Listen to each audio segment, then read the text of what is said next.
Étienne Chouard.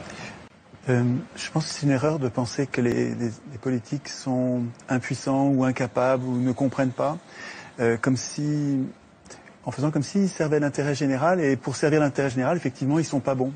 Si on renverse la perspective en comprenant que finalement ces gens-là servent les intérêts de ceux qui les ont fait élire, et qui sont les 1% les plus riches de la population, à ce moment-là, c'est pas du tout une catastrophe. Vous parlez de catastrophe, mais c'est une réussite formidable. Tout se passe comme prévu.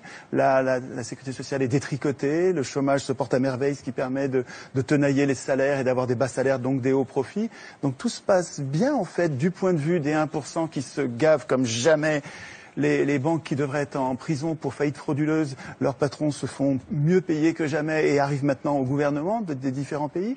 Je trouve que la situation est pas du tout catastrophique pour ceux qui financent les campagnes électorales des élus. Et je trouve que là, de ce point de vue, c'est assez logique. Hollande, il sert les intérêts de ceux qui l'ont fait élire en le faisant passer à la télé, dans les journaux. Et pourquoi une banque achète Libération? Pourquoi une banque achète Le Monde?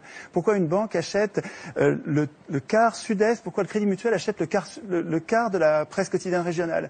C'est pour gagner les élections. Et ensuite, les élus rendent des comptes à ceux qui les font élire. Le problème, c'est que nos élus ne doivent rien aux électeurs. Que vous votiez ou vous votiez pas, c'est pas vous, ce sera un autre. Ceux qui vont voter, c'est ceux qui regardent la télévision, qui sont pas politisés. Il faut qu'ils passent beaucoup à la télévision. Vous regardez les curseurs, c'est incroyable la similitude qu'il y a entre les courbes de passage à la télé et les résultats aux élections.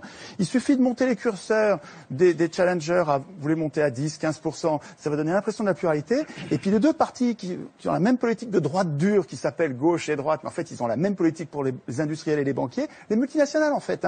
Mais vous les mettez au curseur plus haut et ils vont être élus l'un ou l'autre, en fait. Peu importe, ils vont faire la même politique.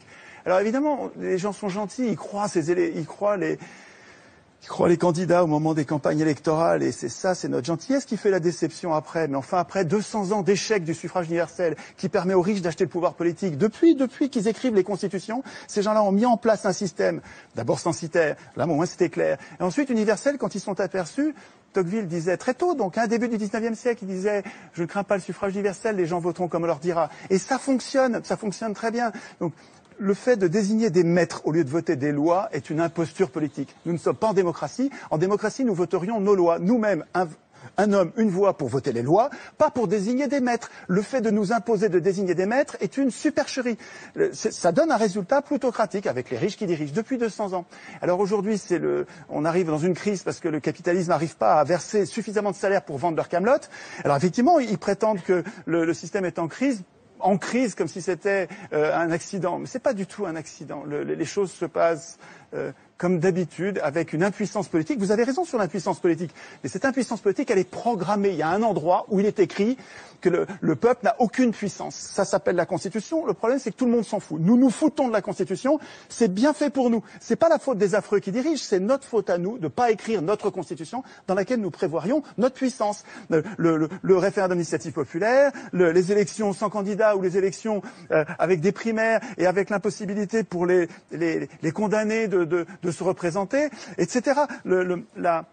Notre impuissance tient à notre démission du processus constituant.